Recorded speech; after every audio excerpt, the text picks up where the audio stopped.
Hello friends, welcome to our channel. இன்னைக்கு நம்ம பார்க்க போற ரெசிபி செட்டிநாடு மட்டன் சுக்கா வறுவல் செய்யறது எப்படின்றது நம்ம பார்க்க போறோம். அதுக்கு தேவையான ingredients ரொம்ப கம்மி. அது எப்படி செய்யறதுன்றதை நம்ம பார்க்கலாம்.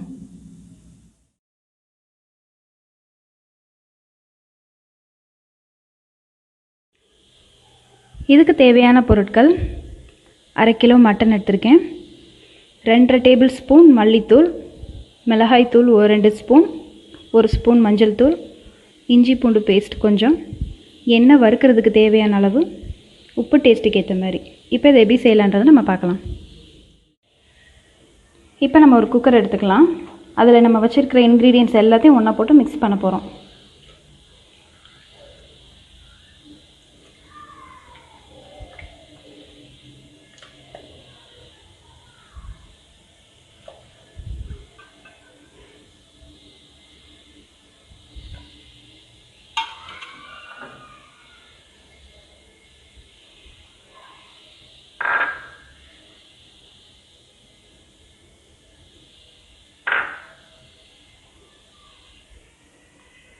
உப்பு கொஞ்சமாக,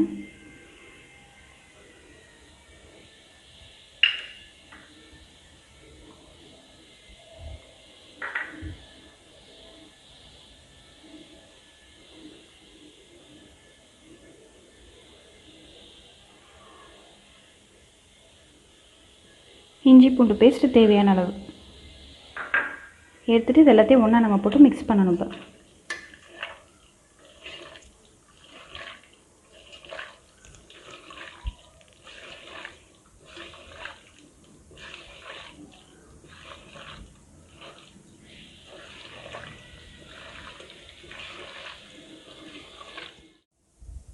இப்போ எல்லாத்தையும் நல்லா மிக்ஸ் பண்ணியாச்சு. இப்போ நம்ம தண்ணி கொஞ்சம் ஊற்றிக்கலாம். பாருங்கள், நான் 1 டம்ளர் தண்ணி தான் ஊற்றிருக்கிறேன். இந்த தண்ணி ரொம்பவே போதுமான அளவு. ரொம்ப நம்ம தண்ணி வைக்கக்கூடாது. ஏன் அப்படின்னா நம்ம ஃப்ரை பண்ண போகிறோம். தண்ணி ஜாஸ்தி இருந்தால் அது கிரேவி மாதிரி அது வற்றுறதுக்கு ரொம்ப நேரம் ஆயிரும்.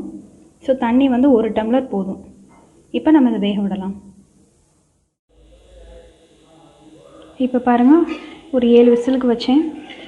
தண்ணியெல்லாம் எப்படி நல்லா வற்றி அடி பிடிக்கலை, சரியாக இருக்குது. இந்த தண்ணி எப்படி நல்லா வெந்திருக்குதுன்னு பாருங்கள்.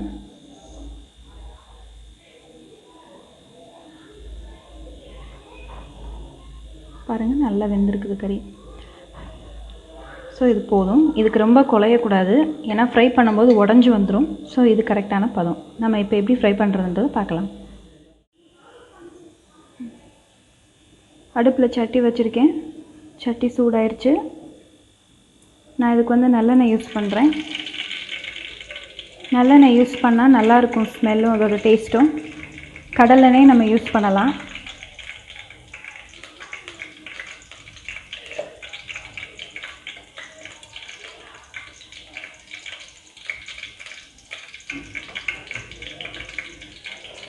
ஸோ எண்ணெய் நல்லா சூடாகட்டும்.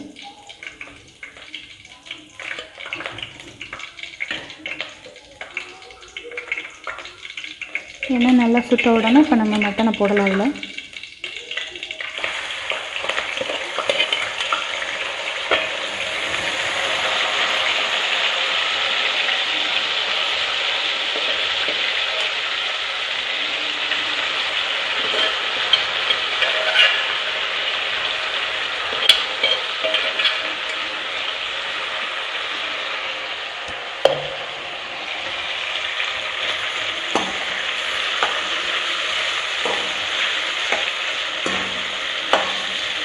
இது நல்லா ஃப்ரை ஆகி வரணும்.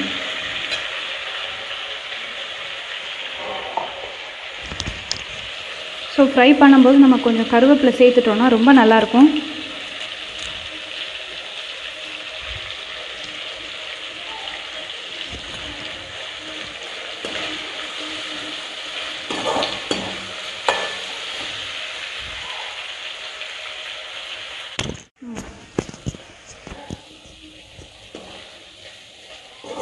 ஸோ அடிக்கடி கிளறி விட்டுட்டே இருங்க, இல்லைன்னா அடி பிடிச்சிரும்.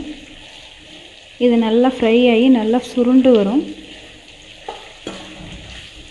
சப்போஸ் நம்ம வேக வச்ச மட்டனில் தண்ணி இருந்துச்சுன்னா நீங்கள் குக்கர் அப்படியே அடுப்பில் வச்சு அந்த தண்ணி வற்றுற வரை அதிலே வைக்கலாம். தண்ணி வற்றினதுக்கப்புறமா நம்ம எடுத்து இது எண்ணெயில் போட்டோன்னா தான் நல்லா ஃப்ரை ஆகி வரும். இல்லைன்னா அது கொஞ்சம் கிரேவி ஃபார்மில் வந்துடும், சீக்கிரம் வற்றாது, நேராகும். ஸோ தண்ணியை நல்லா குக்கர்லேயே ஓப்பன்லேயே நல்லா வற்ற விட்டுட்டு அப்புறமா எடுத்து இதில் எண்ணெயில் போடுங்க. ஸோ கொஞ்சம் நல்லா சுருண்டு வர நம்ம வெயிட் பண்ணலாம். இப்போ பாருங்கள், நல்லா டீப் ஃப்ரை ஆயிடுச்சு. அதோட கலரை பார்த்தாலே தெரியுது நல்லா ஃப்ரை ஆகிருக்குதுன்னு. இப்போ நம்ம ஸ்டவ் ஆஃப் பண்ணிக்கலாம். இப்போ சூப்பரான செட்டிநாடு மட்டன் சுக்கா வறுவல் ரெடி ஆயிடுச்சு. இது எப்படி இருக்குன்னு ட்ரை பண்ணிவிட்டு எனக்கு கமெண்ட்ஸ் எழுத மறக்காதீங்க. தேங்க்ஸ் ஃபார் வாட்சிங்.